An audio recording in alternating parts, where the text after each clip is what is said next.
Get your ears wrapped around the Golden State Media Concepts Basketball Podcast. All the scoop you need to know from college basketball to the NBA and even March Madness. News of your rising stars. Topics on and off the hardwood. This is the Golden State Media Concepts Basketball Podcast.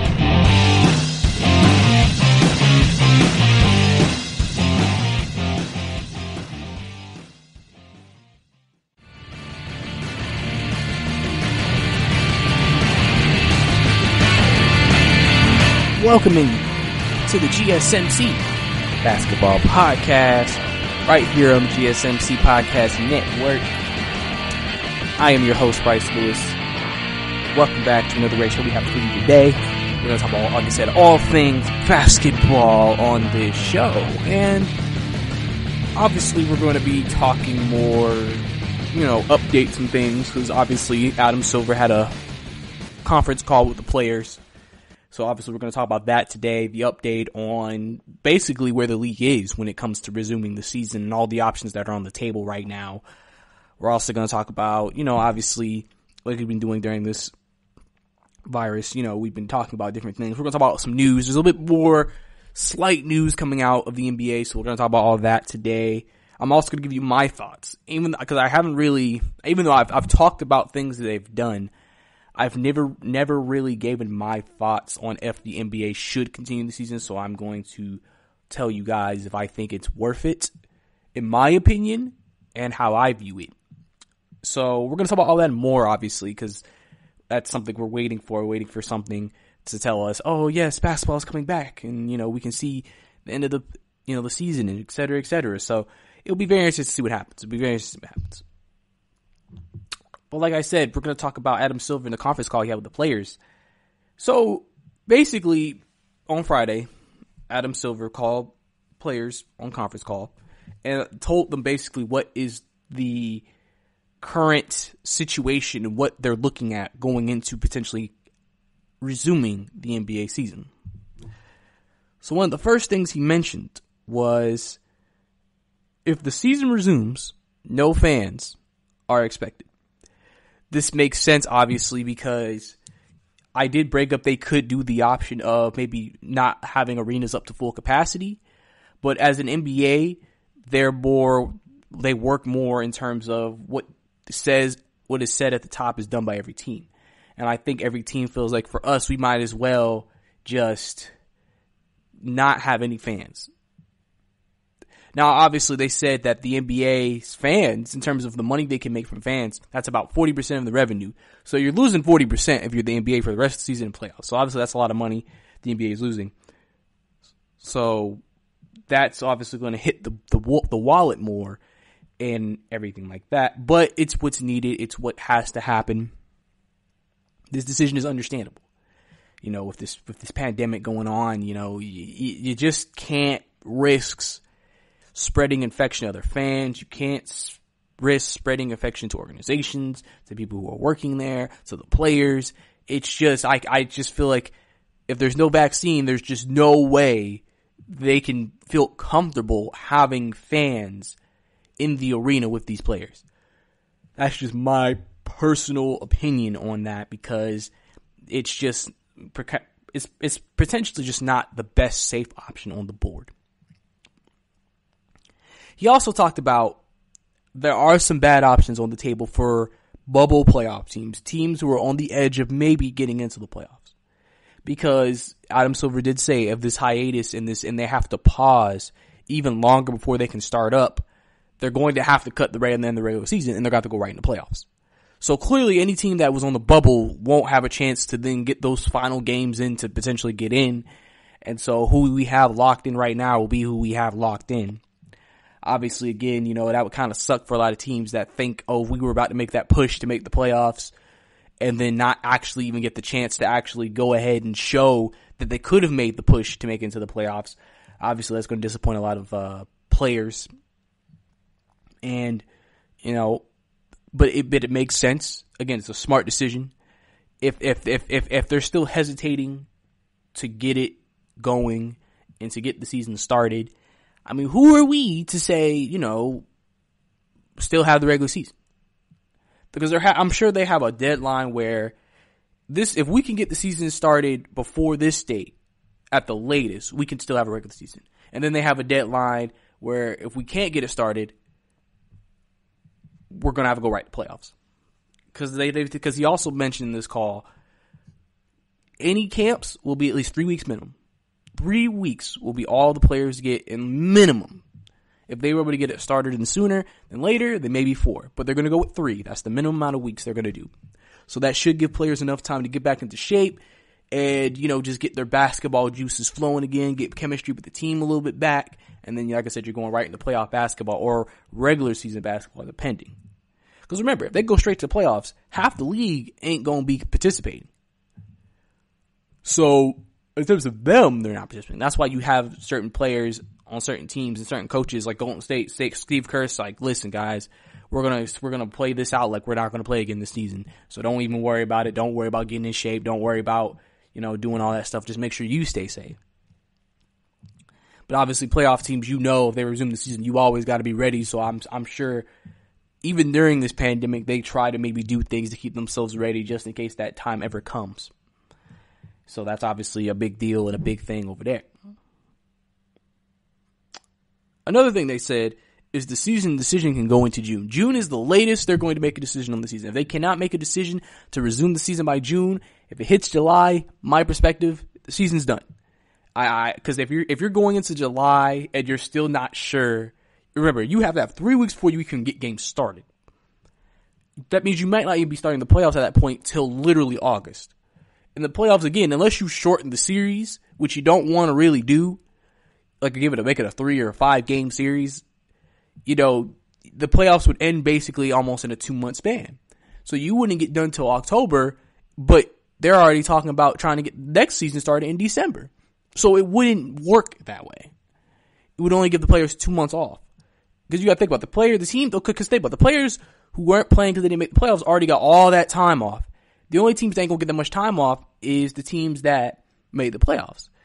Because not everybody's going to have the same equal amount of time in terms of playoff teams. Whereas you get that extra month or 2 to rest up, where everybody else has been out since all March and they've been able to rest up the whole time. So obviously that's one thing they have to look into. Is this decision could come probably in June. I've always said June was probably the month they would make a decision. And that's the right thing to do, because why wouldn't that be the month to make the decision? Why wouldn't that be the time to make a decision? So, to me, that's going to be very interesting to see what happens in regards to that and seeing what the final decision is, if they do or can come to a decision. And then he also said, until the vaccine is made, there is risk, and that we'll be living with the virus for the foreseeable future. So obviously, that's to be expected. This virus is not going away. We will be living with this probably till the end of the year. Hopefully not too deeply into next year, if at all. So there's no way, if you're a player who's like, I don't know if I want to play without the vaccine, he's basically making it clear, listen, it's going to be here. So you got to make a decision. If you are not okay with that, then that's fine. If you are willing to take that chance, then okay, we'll see what happens. So I definitely love how the NBA has handled this situation. They have been so clear and so, transparent with the media, with the players about what's going on, what decisions they're trying to make, all the things they're trying to figure out. Obviously, Adam Silver also mentioned that he feels like it would be best for the games to be held in at least 1 or 2 cities. So I would think, to me, if I was doing it, for all the Western Conference teams, I'd have a location closer to the West, and all my Eastern Conference teams, I'd have a location on the East. So I would do maybe Orlando, potentially, or Disney World is, or I would do on the West Coast, maybe Las Vegas, Atlantic City, just places like that, where that way the conferences, since it's going to be a conference thing, they can just stay there. And then you're still kind of relatively close to home. So it's not like every team, even from the West, is in the Eastern conference or the eastern side of the United States for like 3-4 months straight. I think that would be the most ideal thing. That's why I could see them doing that potentially, but we'll have to see what Adam Silver actually decides to end up doing when it comes to where they're going to play these games. But yeah, overall, like I said, I think the NBA's done a great job with trying to, just inform. Best thing you could do as a league is inform, and that's all we really ask for in this situation. Is just tell us what's going on, and we'll take the information. We'll go from there. But coming up next, we're going to talk about, should the NBA consider expansion? And the Nets say that KD will not be back regardless of what happens this season if it resumes. All that right here and more on the podcast. You really can't underestimate the importance of having the right creative work for your brand or your product. Whether it's a logo, a website, a book cover, or an ad campaign, you really need a quality design to make that big difference pop and deliver your overall engagement and success in a competitive market. That's where Design Crowd comes in. Design Crowd has over 750,000 designers from Sydney to San Francisco ready to help you with awesome creative ideas. They make crowdsourcing work for you. So if you need a logo or you're working on your creative branding, you can go to designcrowd.com and post a brief describing the design you need. And then within about 2 to 7 days, you'll receive up to over 100 different designs from designers around the world. Then you pick the best design and approve payment to the designer. So you're only paying for the design that you want. It takes a lot of the guesswork out of freelancing and out of crowdsourcing. And you don't have to be a huge company like Harvard Business School to use Design Crowd, although they have used it as well. You can start a project on Design Crowd for as little as $99. And if you go right now to designcrowd.com/health and wellness or enter the promo code health and wellness on their website, then our health and wellness listeners will receive up to $150 off of your design project. That's designcrowd.com/health and wellness or entering that promo code health and wellness.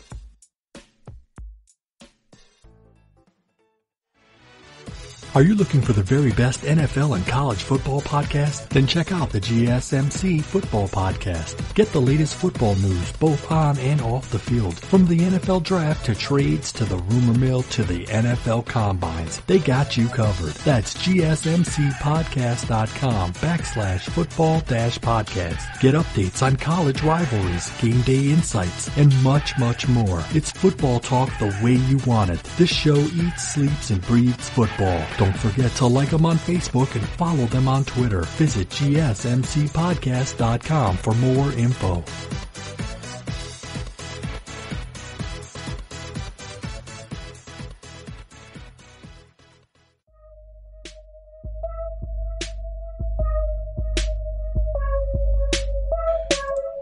Welcome back to the GSMC Basketball Podcast. Last segment, we discussed basically just Adam Silver's conference call with the players. Some of the key points that were hit on that, he told everybody, obviously no fans for the rest of the season, which is about 40% of the NBA revenue, that they're looking to play in either 1 to 2 cities. You will be playing with the virus around because there will be no vaccine before we could potentially get the season started. So you'll be living with it for the near future. And, the latest that a decision will probably come is by June. So obviously with all that, we'll have to see again what actually ends up happening at the end of the day and what decision they decide to go in and what they feel like is the right direction for the NBA. Trying to make this decision and, just go ahead and, do what they got to do. So, we'll definitely keep you updated if there's anything else that comes out about the potential of the NBA season coming out and, resuming. So no, there's another question that's been raised. Should the NBA look at expanding again? Obviously the reason why is because everybody's been saying ever since the Seattle Supersonics left and became the Oklahoma City Thunder, people have always wanted a team back in Seattle again. But then people start thinking about, obviously, the thing with expansion people think is this. Right now, the league is even, 15-15. You add one team, that's 16-15. That's kind of uneven. It's very uneven. Now, the NBA may be okay with that, but you would think logically they wouldn't want it uneven. So, where else would you maybe put another team? So, the question really overall is just, should the NBA expand? I think the NBA could expand. I just think, it'll give them the same numbers as the NFL, and it basically make everything even from a proportional standpoint. The 16 playoff teams, 16 non-playoff teams. I think it would be a good move if you can find cities that would embrace the team, and also the talent of the NBA. Is there enough talent to spread across the NBA to make those new teams relevant, so to say? Because literally, remember, they took the Seattle Supersonics and moved them to Oklahoma City. So basically, the roster was already set. Kevin Durant was there. He wasn't leaving. He wasn't a free agent after that. He just went with him. When you're creating a team from scratch, that's a little different. So, obviously, I think they should if they do an expansion, I think they should definitely get a team back in Seattle. Seattle loved the Supersonics while they were there, and I definitely think Seattle could definitely use another basketball team. On the West Coast, basketball is very popular. Football is really popular. Seattle is a sports city. They can probably take any sport and be thriving in that environment. And I think a basketball team would be great if they could bring, and everybody's thinking it will probably be the Supersonics. That would be the name of the team again. I think that would be smart to bring them back and be that Western Conference team. And, like I said, just gives them another chance to add another team to this great league of the NBA and see what happens. Now, on the Eastern Conference side of things, that's where it's interesting. Where would you put a team?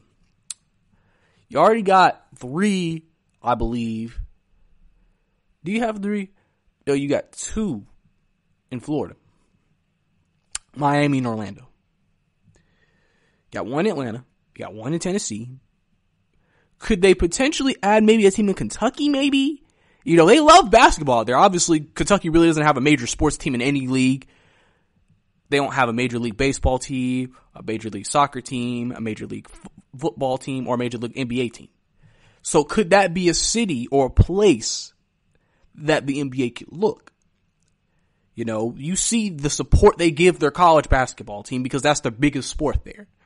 So if they put an NBA team there, could they embrace it the same way? And does the NBA think they can get the funding and the money that they think they could potentially get out of moving Kentucky? Seattle got money. They'll fund that team. They'll be able to make some real money off the Seattle Supersonics if they brought them back. Kentucky, we don't know. Can they handle an NBA team? Would it be able to work? Would they maybe put one in, obviously you have one in Charlotte. One up north potentially. You got 2 New York teams. Maybe a Pennsylvania team potentially. Maybe you want to put a team there. Obviously the Eastern Conference, I feel like, the cities are pretty limited. You already have major teams in the major cities in the East. So really you're just putting them in a place that you think can handle an NBA, environment and give the fans and give people this fan base that is hungry for their own professional team. Like I said, out of everybody I think is out there, I think Kentucky would be the best state to me. People may sit here and think Kentucky, really? Kentucky? But listen, if they can get the same support they give to the UK, to their NBA team, why wouldn't it be able to work? To me, I don't see why it wouldn't be able to work.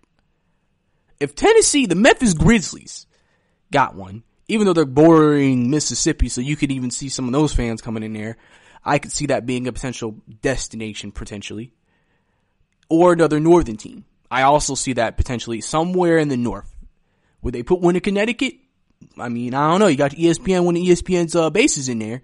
So I don't know. Maybe that's the place they could potentially go with it if they wanted to bring back expansion. I feel like expansion could be good for the league. The only issue is just the level of players they could potentially get, because you're not expecting, in terms of starting from scratch, the players to be that good.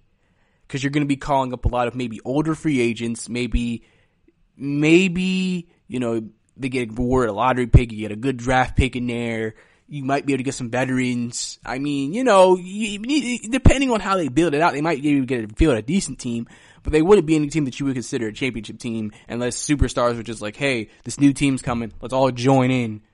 I mean, shoot, you never know. With players nowadays, that could be an idea. So I think the NBA expansion idea would be a good idea if they really wanted to explore that route. Obviously, just the key is, do they feel like they could find the cities that would work with the NBA and give them the support, knowing, hey, if you bring a team to our city, our state, we'll give you the necessary resources and support needed to thrive in our area. And, you know, coming from that, switching other news, KD. People wondered with this layoff, would KD be able to come back for Brooklyn this season potentially, since they are in the playoffs currently? And let's say, hypothetically, they made a long playoff run. Would the Nets bring back KD? Well, the Nets came out and said no. KD will be out for the rest of the year, regardless. Even if that man could suit up, he's not playing for this season. He will probably come back and play the next league year. But this season, no. They're shutting him down. He's not coming back. You know, they just feel like it's just, there's no point. Now, they didn't really mention Kyrie Irving too much. I think Kyrie potentially might come back. You know, I think that would make things interesting if Kyrie came back. Obviously, with the new interim head coach, obviously, since they let go of Sean Atkinson. You know, Kenny Atkinson. I think that maybe when Kyrie gets back, that's going to make, obviously, Brooklyn a more interesting team in the playoffs. I believe they were the 7th seed when the season ended. So if they went straight to playoffs, they would probably be playing, I believe, the Toronto Raptors. So that would be an interesting series, in my opinion. Obviously, Brooklyn and Toronto have had some interesting series in the previous years. You know, Kyrie versus Kyle Lowry would be a great matchup. So, but in terms of KD, he will not be coming back. He is done. He is done. And, you know, he's a guy who, I think this is the best decision. No need to rush him back. Listen, I know you're going to be tempted, because listen, we might not start the season until July. He could be ready maybe by August, you know, if we make a run. It's just not worth it. It's just especially with all this stuff going on, just it'd be weird to bring him back. You need to bring him back when the season starts. That's the smartest decision as an organization you can make to then benefit people going long term. But coming up next, we have some more news and notes around the league. The salary cap will be lowered, the impact that will have on certain teams, obviously because of COVID. And the Bulls players have ripped their head coach, Jim Boylan, in talks with the GM and owner. All that right here and more on the podcast. You really can't underestimate the importance of having the right creative work for your brand or your product. Whether it's a logo, a website, a book cover, or an ad campaign, you really need a quality design to make that big difference pop and deliver your overall engagement and success in a competitive market. That's where Design Crowd comes in. Design Crowd has over 750,000 designers from Sydney to San Francisco ready to help you with awesome creative ideas. They make crowdsourcing work for you. So if you need a logo or you're working on your creative branding, you can go to designcrowd.com and post a brief describing the design you need. And then within about 2 to 7 days, you'll receive up to over 100 different designs from designers around the world. Then you pick the best design and approve payment to the designer. So you're only paying for the design that you want. It takes a lot of the guesswork out of freelancing and out of crowdsourcing. And you don't have to be a huge company like Harvard Business School to use Design Crowd, although they have used it as well. You could start a project on Design Crowd for as little as $99. And if you go right now to designcrowd.com/health and wellness or enter the promo code health and wellness on their website, then our health and wellness listeners will receive up to $150 off of your design project. That's designcrowd.com/health and wellness or entering that promo code health and wellness. Check out the show that's built on the MMA, from the UFC to extreme cage fighting. They got the fights covered. Check out the GSMC MMA podcast. Get the latest news on past or upcoming fights. Join us as we talk to and about some of the biggest names in the MMA, past, present, and future. When it's the fight game, there's just one show to check out. GSMCpodcast.com/MMA-podcast. Don't forget to like them on Facebook and follow them on Twitter. Visit GSMCpodcast.com for more info.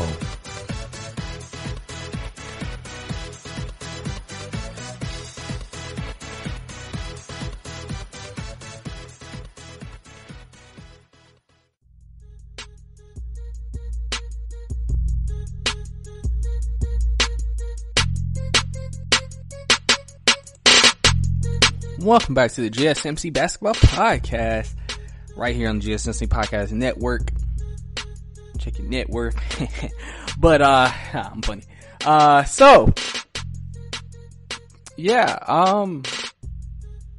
I'm a little corny. Happens sometimes. But, last segment we talked about, should the NBA expand? Should they look into expansion teams? Obviously, I think Western Conference, they need to bring back Seattle. I think Seattle's ready for another basketball team. Eastern Conference, I said, surprisingly, even though nobody thinks this state would be a state that you would want to put a team in, Kentucky would be a place that I would put a team. Because you see how they support that college basketball team. I don't know why they wouldn't be able to support an NBA team. That's just me. So I think, if they do expansion, I think it would be a great idea. And as long as, you maybe bring in two teams, keep things even, obviously that's more money for the league. That could potentially be more money in revenue, more money for everybody else. It's all a win-win situation. If I'm the league, if I'm looking into expanding the NBA, and adding teams. Also, we talk about KD. Brooklyn says he will not be coming back this year, regardless of what happens if the season resumes. KD will be shut down for the rest of this current season. But next season, he might return. First game, we don't know. Obviously, Sean Marks said that's the $110 million question. What will KD, when is KD going to play? So we're going to have to see what happens. But now we're going to talk about other news and notes around the league.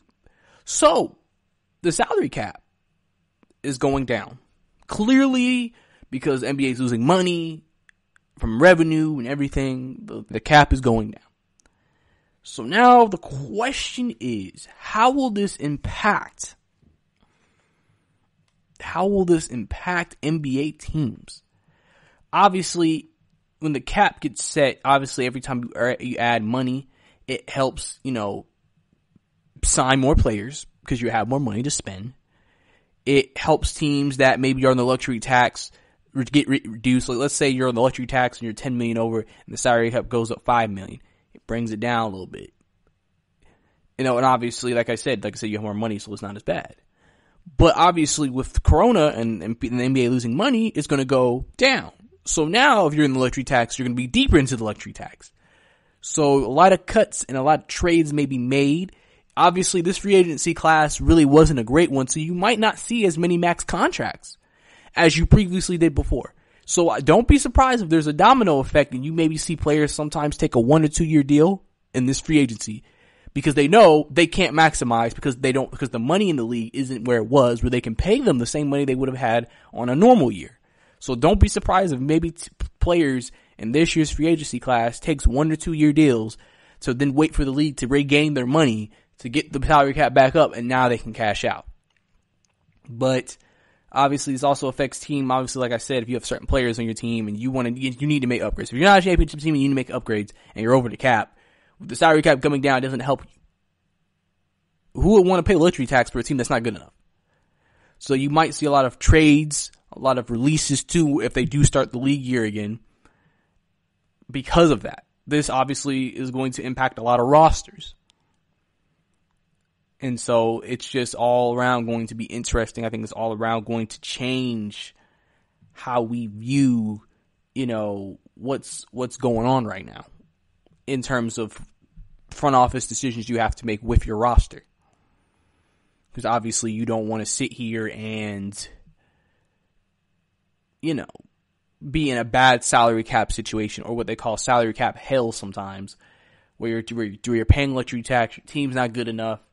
So you're like, what's the point of losing money when we've already lost money because of Corona? And,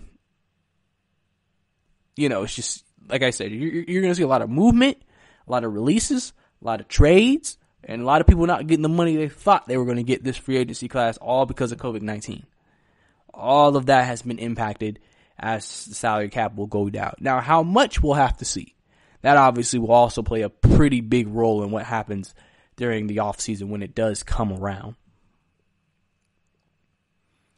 The team that could be making changes this offseason maybe are the Chicago Bulls.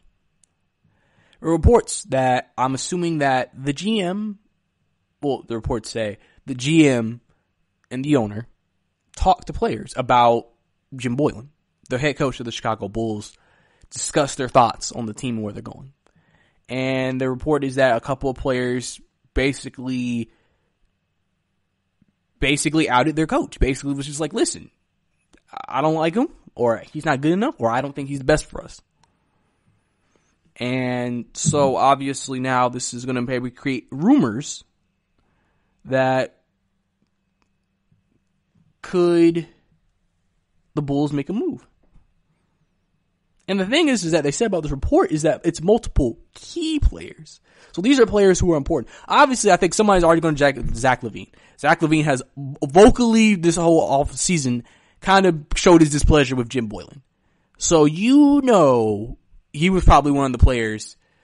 Even though you don't want to assume it, you kind of have a very strong suspicion he was probably one of the players. But other players, that's going to be interesting. And remember, they didn't talk to the entire roster. They just met with the key players, the core players, which I'm sure is Zach LaVine is one of them. And like I said, they ripped the coach, and they've been told not to, comment on it publicly or acknowledge it, which is obviously what you would tell them to do. And obviously, listen, if you've watched the Chicago Bulls or you're a Chicago Bulls fan, you've seen the season y'all have had. There has been a disconnect between you and your head coach. The players and the head coach just are not on the same page. From what Zach LaVine has done, lack of trust and everything like that. Other players not being particularly happy. And,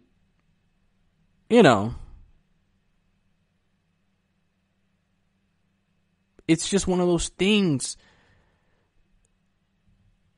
Boylen just doesn't seem like he's the right fit for this job. He just doesn't seem like he's the right fit for the Bulls. To me, as an organization, like I said, with COVID-19, it makes things complicated because if you make a move, you don't particularly know. Like let's say they don't bring the season back. Well, you don't know when you're going to be able to get that new head coach in there to then, work with the new players. Obviously, you have virtual camps and whatever, but that can maybe affect some things. But at least with basketball, you can do a little bit more potentially. And then you got to think about who's out there. Who could you replace Jim Boylen with? Is there anybody willing to take the job? How good is the Chicago Bulls job? All of those questions have to be answered if they did let go of Jim Boylen.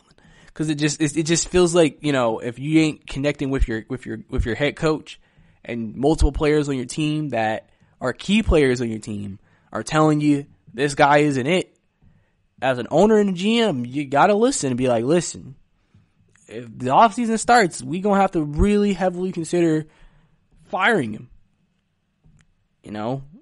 And if that happens, you'll have an opening. Because remember, they already hired new front office. They've got new front office guys. You're bringing in new people. You might as well bring in a new head coach. Remember, this front office did not bring in Jim Boylen. This is the new front office. Usually new front offices want to bring in their own guy. Well, that's probably why they had this meeting, to talk to the players. Well, what do you think about this current guy? We don't like him. Okay.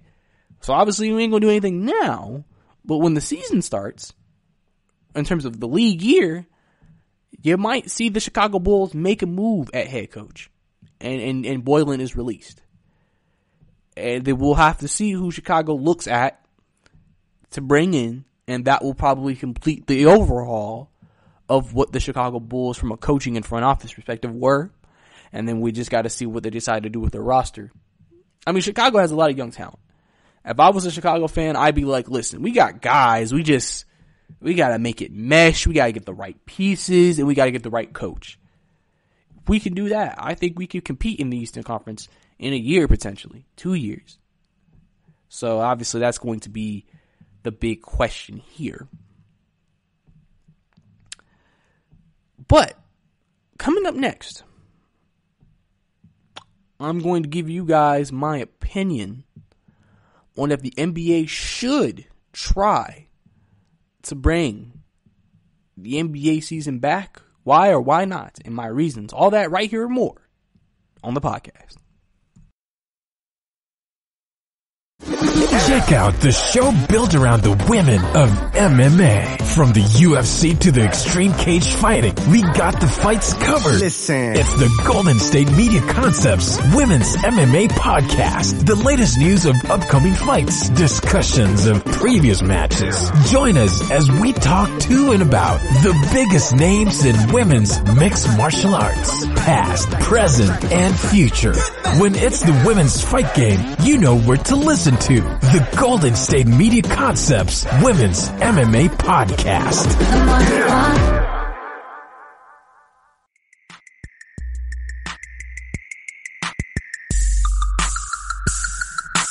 Welcome back to the GSMC Basketball Podcast. Last segment, we talked about the NBA salary cap going down next year because of COVID-19. Obviously, the league is not making the money they would have made if this never happened. So obviously that's going to bring down how much the teams get in terms of spending. So teams that are in the luxury tax will be in the luxury tax even deeper, which will lead to more releases. Teams that were hoping to get the extra boost to go out and sign players now won't. Players who were thinking to get paid, now teams might not have the money to pay them. A lot of people and a lot of things are being affected by the salary cap going down this next coming season. We also talked about the Bulls players, key players from the Bulls roster, talking to the owner and GM, ripping head coach Jim Boylen, saying that he's just not it. He's just not it. And next league year starts up after, if they decide if they're going to resume this season or not. Do not be surprised if Chicago Bulls make a move at head coach and try to go after their guy, as they may complete the entire front office head coach overhaul to their organization. But now, we're going to talk about my thoughts on the NBA resuming. My thoughts on if they should or should not come back. Now, before I start, I just want to make it clear. You know, I've seen both sides of the spectrum. I know why they should or shouldn't. There are reasons on both sides. It really just depends on what you believe more and what you want more. Of course, as a diehard basketball fans, I want the basketball season to return because I love basketball. It'll give me something I'll be able to watch. My favorite players will be able to finish the season and crown a champion. You know, it'll help me, give me an escape from the world. All of that. But I also understand why they maybe shouldn't come back. What if somebody else gets COVID? What if they have to put these teams in a bubble and they may not be able to see their family for months? You know, what if they won't get all the testing available? All of those things are factors in this decision. All of these things affect if the NBA called you, and I'm posing this question to everybody listen. If the NBA called you and said, you decide if we bring back the season, what would you say to them?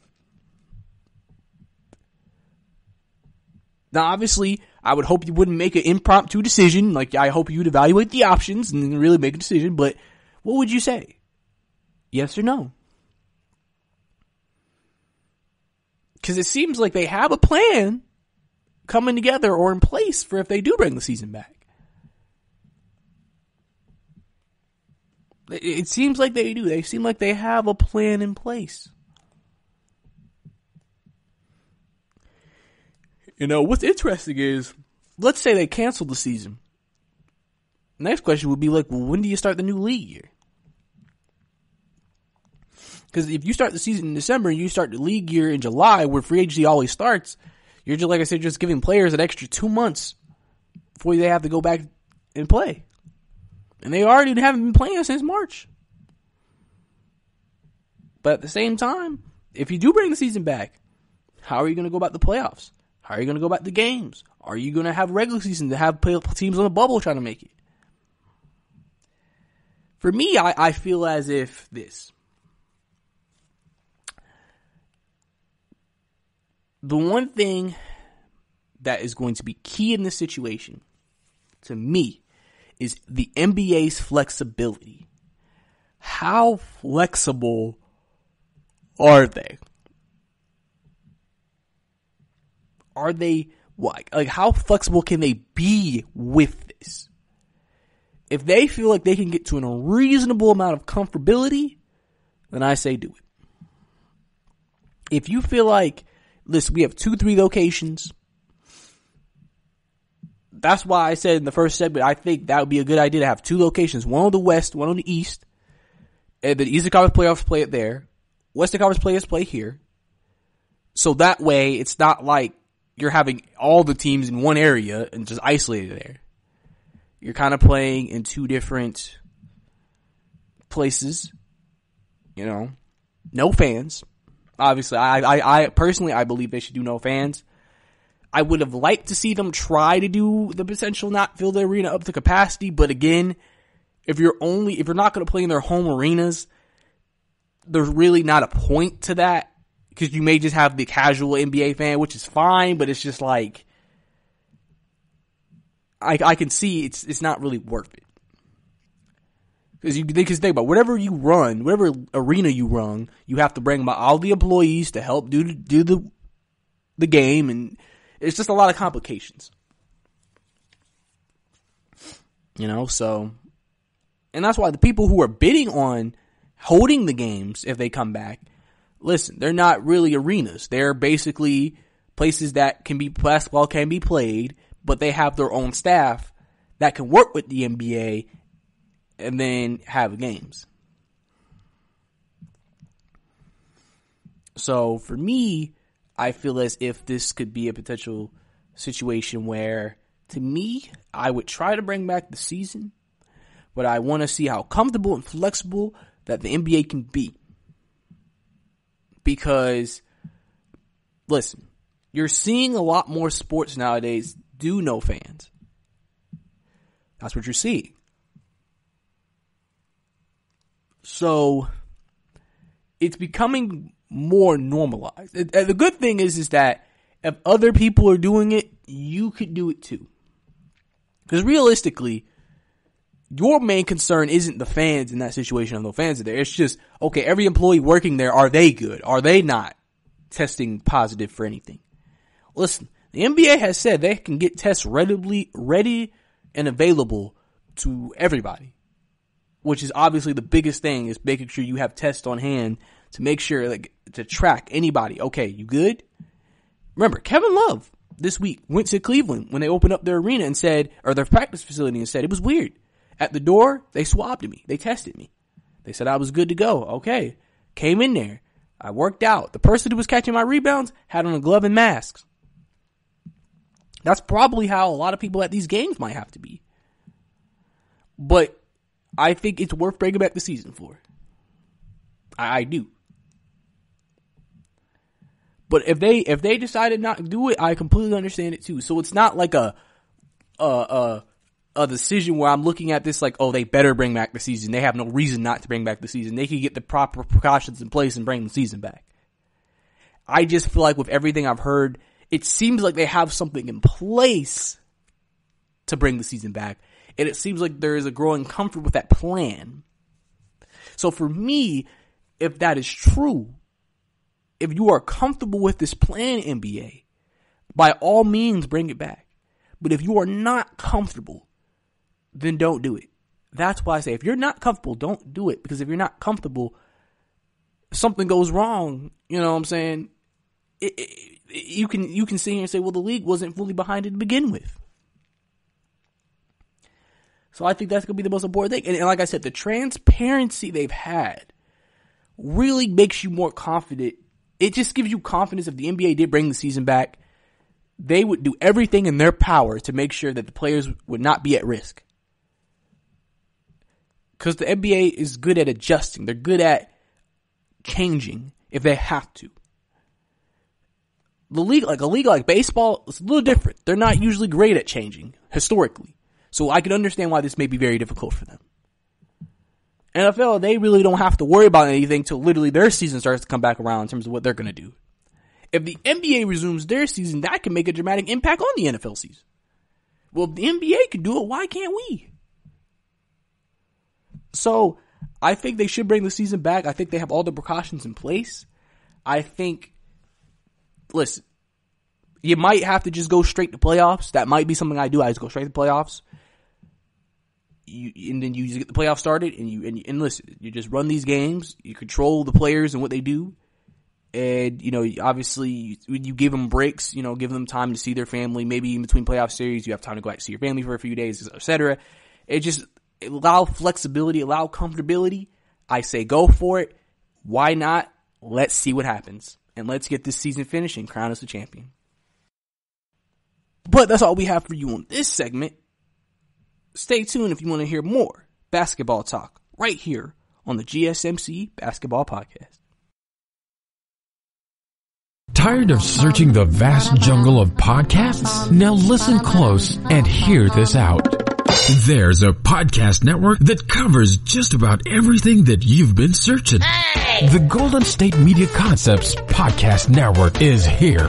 Nothing less than a podcast bliss with endless hours of podcast coverage. From news, sports, music, fashion, cooking, entertainment, fantasy, football, and so much more. So stop lurking around and go straight out to the Golden State Media Concepts Podcast Network. Guaranteed to fill that podcast itch. Whatever it may be. Visit us at www.gsmcpodcast.com. Follow us on Facebook and Twitter, and download us on iTunes, SoundCloud, and Google Play.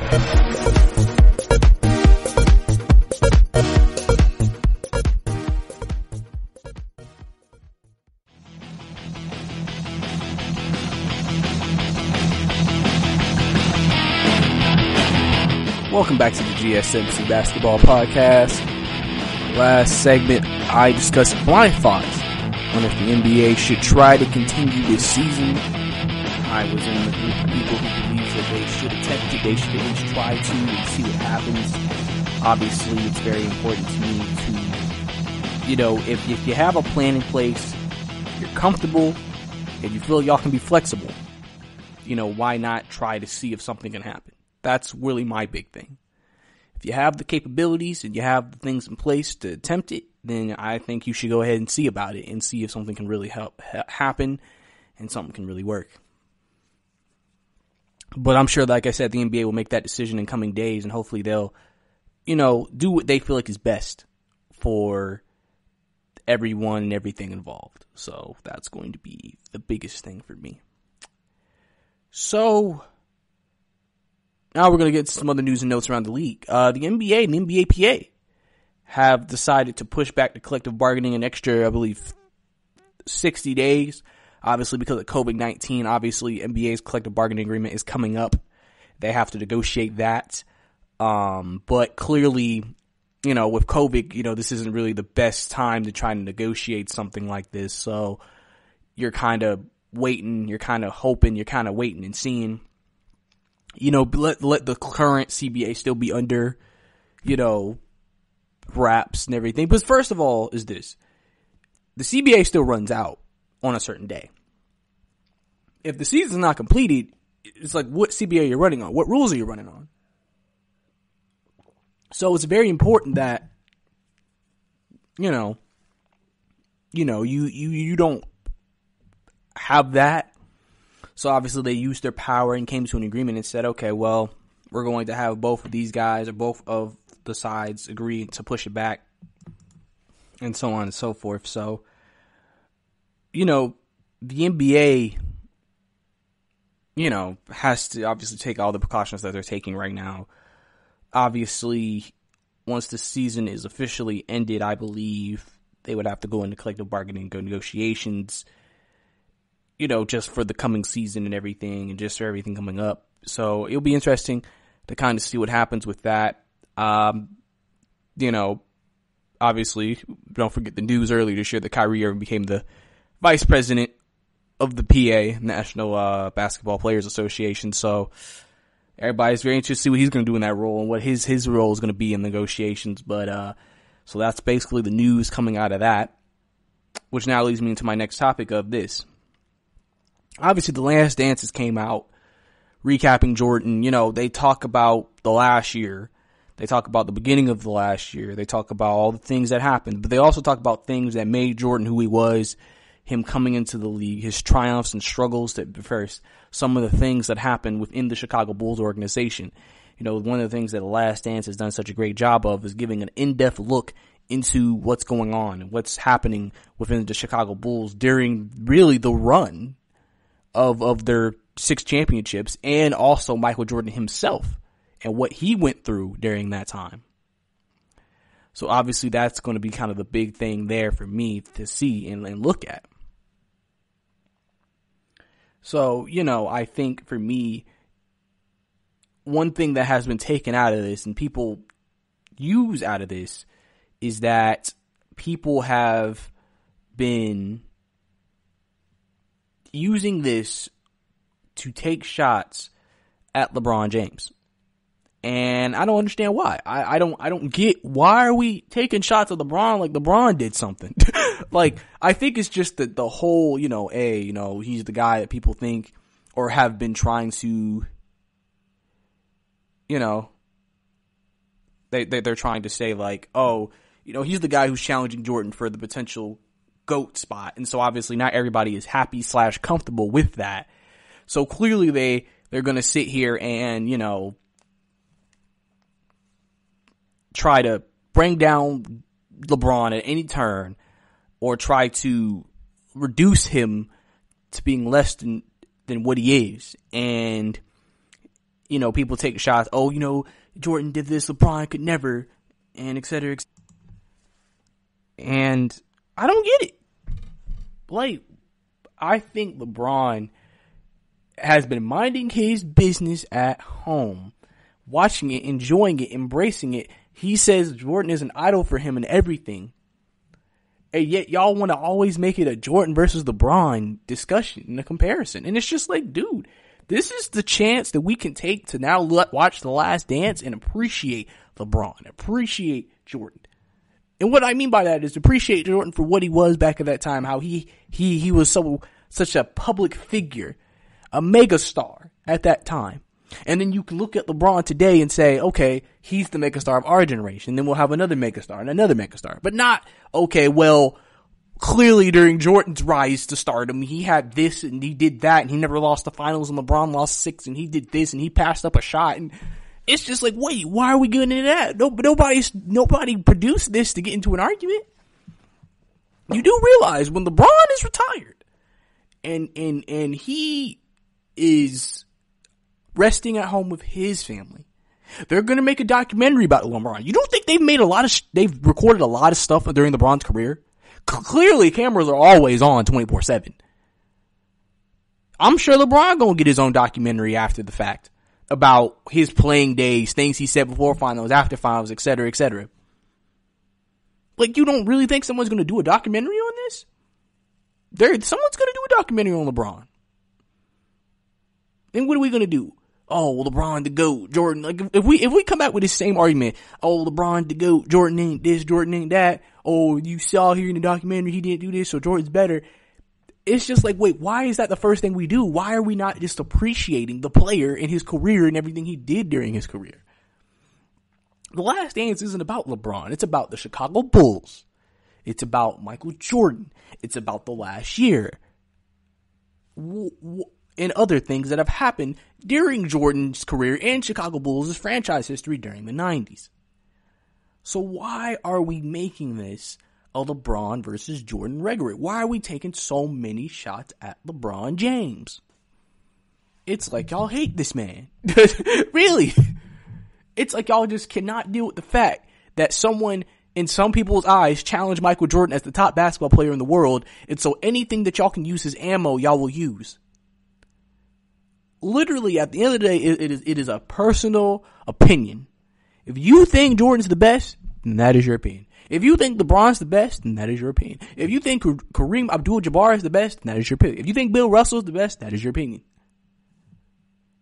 Because at the end of the day, there will never be this official list or official thing that comes out, and then everything's just like, this is the list, this is all it always will be, and Jordan's number one, and you have to accept it. This is just how we view our personal opinion. Really. That's just how we view it.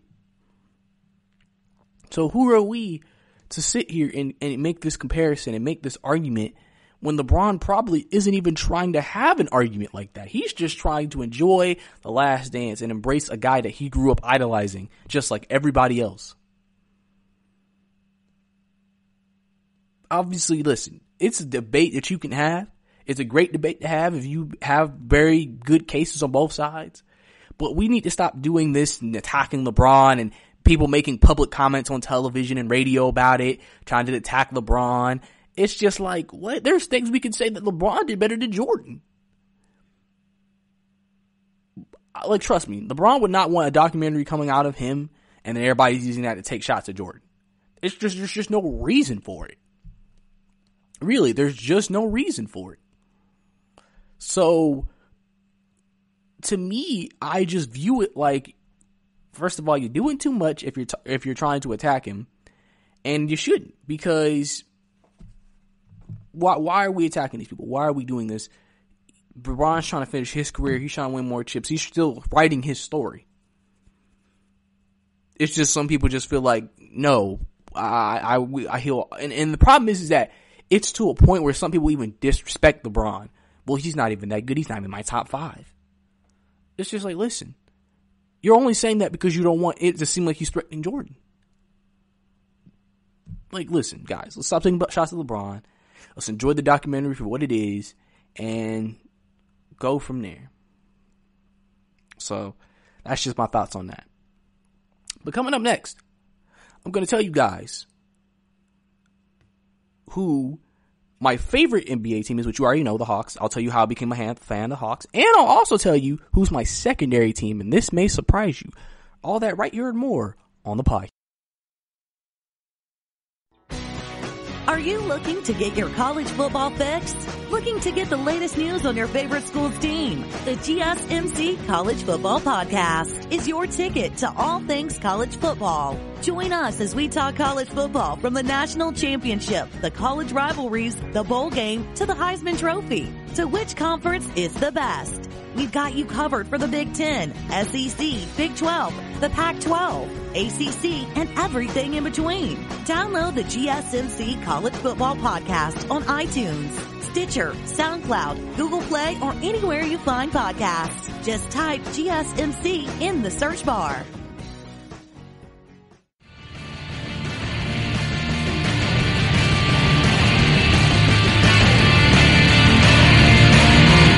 Welcome back to the GSMC Basketball Podcast right here on the GSMC Podcast Network. Last segment we discussed the NBAPA agreeing to push back the collective bargaining agreement 60 more days. So obviously during COVID-19, that's the reason why they pushed it back. Obviously because, you can't really get to the table or negotiate or start talking about anything preliminarily because of everything that's going on in the world. So also, if you do have the league, you need it still operating under a CBA. You got to understand what type of standards we got going on, etc. So obviously that was a smart decision, I think, by both sides to go ahead and do that. We also talked about and I guess ranted a little bit about why people have taken this Jordan documentary, The Last Dance, and used it to come after LeBron James, take shots at LeBron, go after LeBron. To me, it's just kind of like, why are we doing this? Like, wait, what did he do to you guys? It's just because if you view Michael so sacred that anybody who competes with him, you gotta look for every argument to shoot him down. And even though this is not even about that, it's just about celebrating the man and in the career and the championships and the last year and everything that he did, or making this a LeBron versus Jordan narrative. You got teammates and old teammates and newscasters and broadcasters and radio hosts and podcast hosts taking shots at LeBron. It's just like LeBron out here in quarantine, just like everybody else chilling, watching it, loving it like everybody else. Why are we taking shots at this man? Why are we taking shots at this man? I just don't get it. I just feel like, we need to focus on what really matters here. And then if y'all want to talk after the documentary and be like, okay, based off the documentary, I learned this helped or hurted me viewing Jordan as the GOAT. Okay. But don't, during every episode, we get a new report from somebody talking about, oh, somebody said LeBron could never be the GOAT because you saw he don't have this and Jordan did that. It's ridiculous, man. It's absolutely ridiculous. So we gotta stop that. We gotta stop that for real. But now I'm going to tell y'all two stories. I think I've told y'all this story before, but I'll tell it again. Obviously, if you have any new listeners.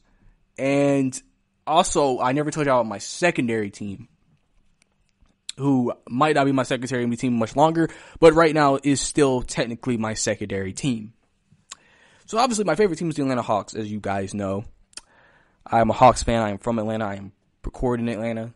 Great city. You should come visit. Don't move here though. We're full. And obviously the Atlanta Hawks, obviously in the city we have, the Atlanta Hawks are probably one of the few teams in the NBA that don't have the greatest fan base compared to the top fan bases in the league. We don't have that small town, community where it's like, oh, we're a small town, so all of us come together to support our home team. But we also aren't Los Angeles, where it's like they've been such a big part of the history of Los Angeles because they won championships, they were Showtime, they were Glamour Time, that, they just have this treasured history with the city. We are a franchise that has had good teams. We never won a chip, except when we were actually not even the Atlanta Hawks. We were a different team at the time. We've won, but we've never had a quote-unquote winning culture. And so over time in Atlanta, we never, in a way, really developed that same history and camaraderie that other fan bases have developed.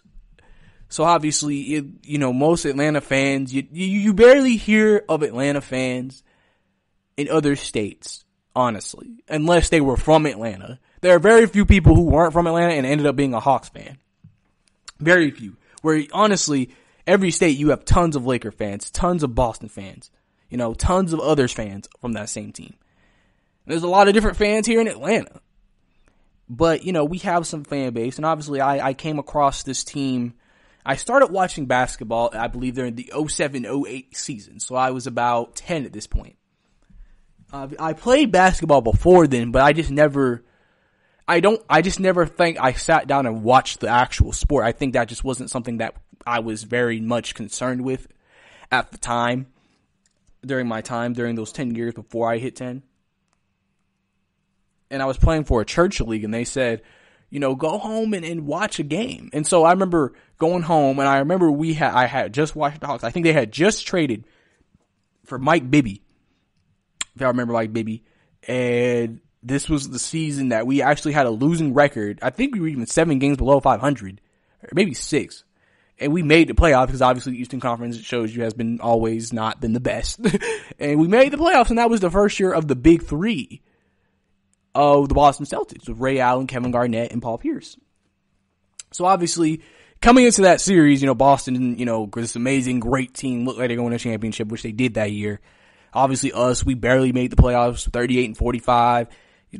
We had Joe Johnson still balling, Josh Smith, Marvin Williams, Mike Bibby. I don't think we drafted Al Horford till the next season, I believe. Yeah, I don't think we did. We didn't draft Al Horford till next season. We had Zaza and all them. And then, you know, obviously, if you remember that series, it was a historical series because this Boston team, I think, had 60 wins that year. They were just this dominant team going against a below 500 team. But the Atlanta Hawks, oh, they're going to get swept. It's not even a challenge. And we pushed them to 7 games. We pushed them to 7 games, and that series is what hooked me on the Atlanta Hawks because it showed the fight of the city, the fight of the team. That inspired me to become a fan.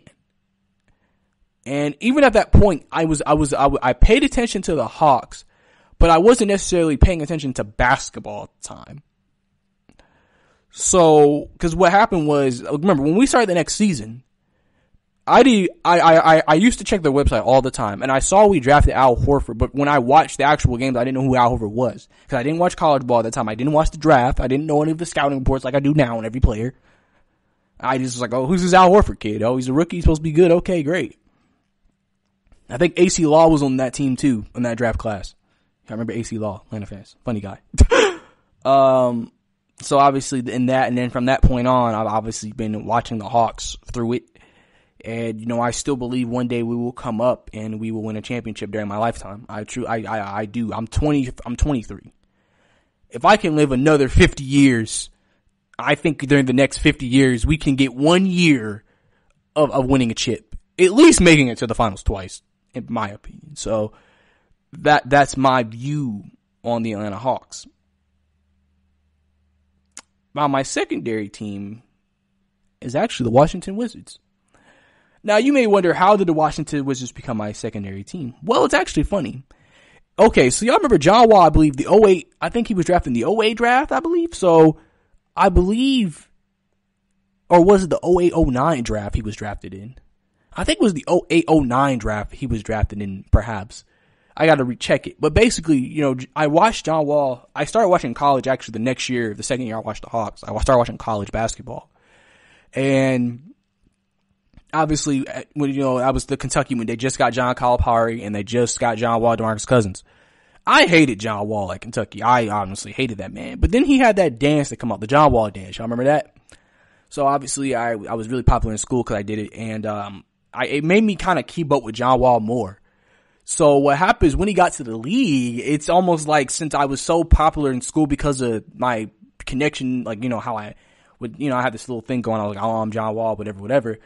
It made me kind of like him. And then it made me pay attention to the Wizards more. And that Wizards team, when John Wall was a rookie, had Nick Young instead of Bradley Beal. So obviously I was always low-key rooting for the Wizards to win because John Wall was on there, because I wanted John Wall to be successful in the league. So obviously, you know, they had a couple of losing seasons. They made some deals. Bradley Beal came there. They started winning. And ever since then, they've been a team that I've always secondarily checked on. Like, especially during their peak where they were making it to the Western Conference semifinal, not the Western Conference, Eastern Conference semifinals. And, you know, pushing it to game 6 and 7 and stuff like that. I was really a Wizards fan because I was just really a big fan of that team. Obviously, when they played the Hawks, it was a little bit, the Hawks are my team, so obviously I want them to win. But, you know, it was interesting, you know. Now, obviously now I'm kind of I don't have maybe a secondary team like I used to, even though I still keep up with the Wizards on my Bleacher Report app, but, you know, I'm kind of losing some interest.